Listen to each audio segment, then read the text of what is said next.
Yo, mga matik, magandang umaga mga matik. Sa ngayon mga matik, mag-aadobo akong pusit mga matik. Ito yung pusit na malaki.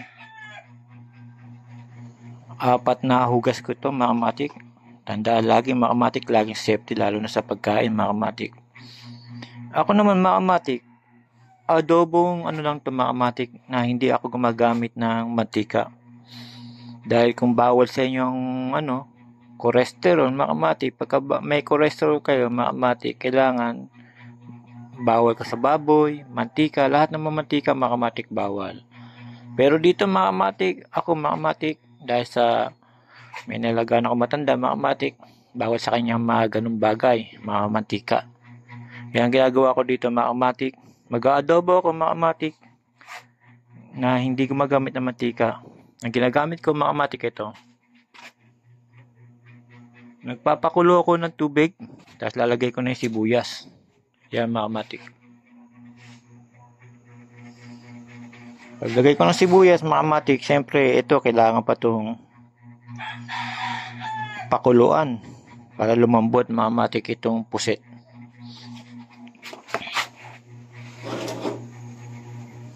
Yan makamatik.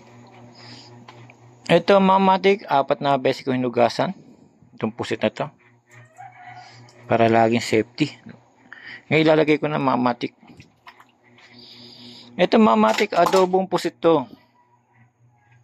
Yan, kaya puti yung laman niya. Maraming klaseng gusto ng adobo makamatik, lalo na gusto nilang adobong tuyo makamatik. Lalo na yung iba gustong adobong may sabaw. Yun ay puro mamantika yung. Ang ginagawa ko naman makamatik, gaya na sinasabi ko, kung may cholesterol ka, bawal ka sa mantika. Ito, tubig lang ginagamit ko pagka adobo. Ipapakita ko kung paano pagka lumambot na ito makamatik. Ayan. Maliit lang yung hiwa ko makamatik. Itong pusit natin. Maliit lang ang hiwa niyan makamatik ko. Para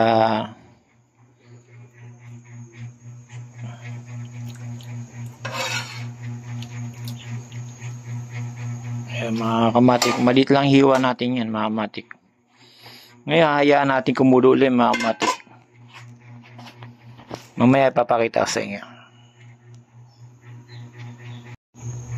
Yan mga kamatik, dahil sa kumulo na mga kamatik, ng konti na yung tubig, kumuha ko ng 2 kutsarang toyo at 1 kutsarang suka mga kamatik. Itong kutsara ginamit ko yung malaki.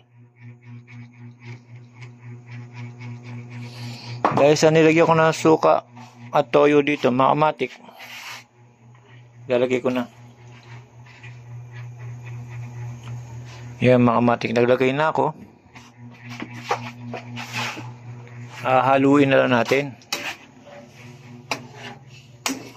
Yan.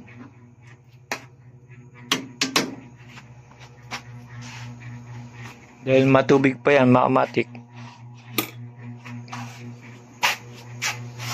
Yan, dahil sa matubig pa yan, hintay lang natin kumulo yan mga kamatik.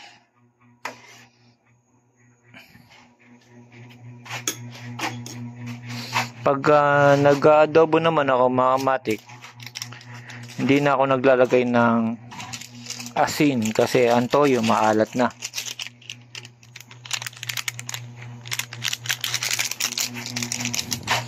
Nalagay ko na yung magic syrup mga kamatik.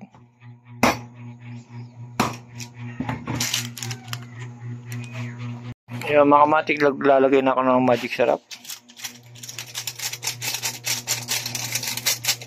Sa adobo mga kamatik, kanya-kanya estilo yan. Kung gusto mo siyang mag-adobo ka mantika, sibuyas, pwede naman yun. Dahil ilagay mo na yung halimbawa baboy, tutubigan mo din naman yun mga kamatik. Ito diretso na, wala siyang mantika. Tubig lang ang ginamit ko. Kaya gagawa tayo ng adobo. Ito na, adobo na siya. Hintayin natin na kumunti yung tubig.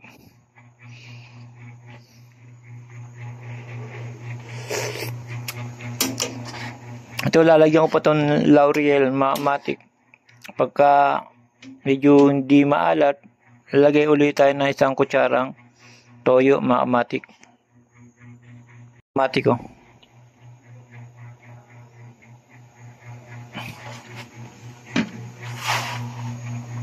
Isang kutsarang toyo, mga kamatik. Bali, 3 kutsarang toyo na kutsara niya malaki. Yan ang paglagay niyan, mga kamatik. Hihintay lang natin na kumulo pa, mga kamatik. Kaya hintay-hintay lang uli natin, mga kamatik. Yung mga kamatik, after 3 years, mga kamatik, naluto na natin yung puset. Ayan. Ito na sinasabi sa inyo, mga kamatik. Tubig lang ginamit natin, hindi mantika. Ngayon, para siyang ito yung, mga kamatik. Kala mo nagmantika lang. Yan, mga kamatik, yan tatawag na adobo. Pati yung mga kamatik. Hindi na tayo nagsabaw.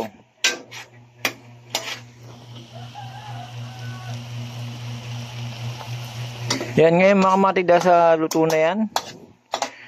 Yan po ang hindi tayo gumamit ng mantika para doon sa mga taong sa cholesterol, mga kamatik, tubig na lang, pwede naman yan. Mag-adobo, kahit tubig lang gamitin. Tapos, pagka kumulo na tubig, sibuyas lang. Pagka kumulo, nilagay kagad yung puset, mga kamatik. Pakuluan ng pakuluan, lagyan ng toyo at suka.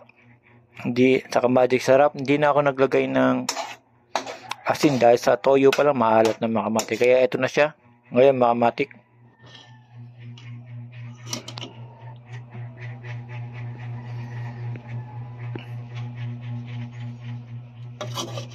Yan na siya, mga kamatik.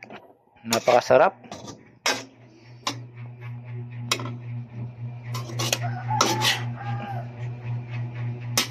Yan ang adobong pusit natin. Yun, mga kamatik, hanggang dito na lang, mga kamatik. Salamat, mga kamatik. Sa susunod, may papakita ulit ako sa inyo na mga lutong pambahay lang, mga kamatik. Hanggang dito na lang. Salamat.